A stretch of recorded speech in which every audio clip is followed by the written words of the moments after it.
Shabbat Shalom, my friends. This week's Torah portion is called Yitro. The children of Israel have gathered around Har Sinai, the Mount Sinai, and they're ready to receive the Word of God in what we call the Revelation. Here they stand, and finally when God begins to speak, the voice says, Anochi Hashem Elokecha, I am the Lord your God. And it begins, obviously, Anochi with the letter Aleph. Way back at the first part of the Bible, in Genesis, Bereshit, the letter that opens up the Bible is Bet, the second letter of the alphabet, like a B. And the rabbis argue, in Midrash and Talmud, many places, why the letter Bet was chosen to begin the Torah. They come up with very many interesting arguments.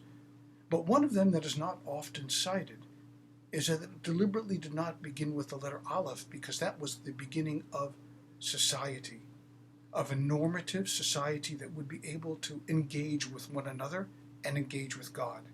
And so in some sense, the Bible, the Torah, actually commences right here with the Ten Commandments. When God says, Anochi, with the letter Aleph, this is the beginning of all.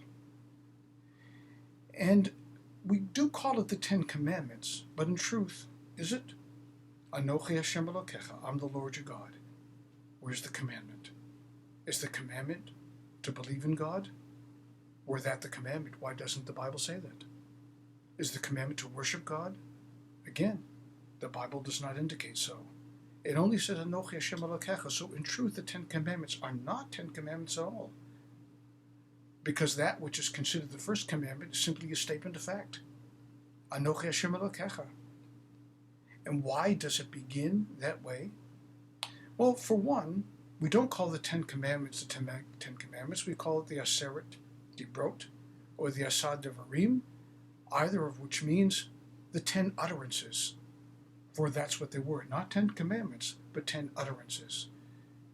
And furthermore, if you were to take the rest of the commandments in the Bible, why should you accept them?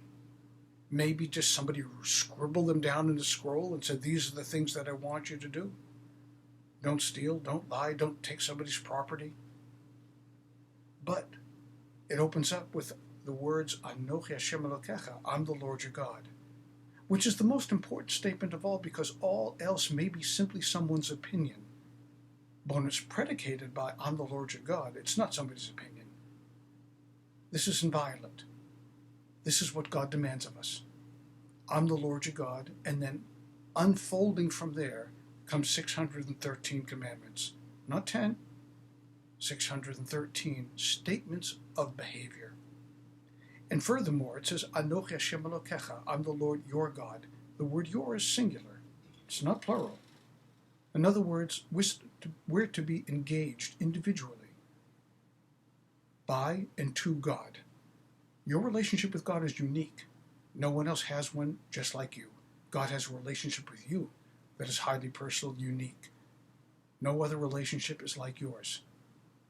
So God invites you to listen keenly and carefully to what he is trying to get across to you.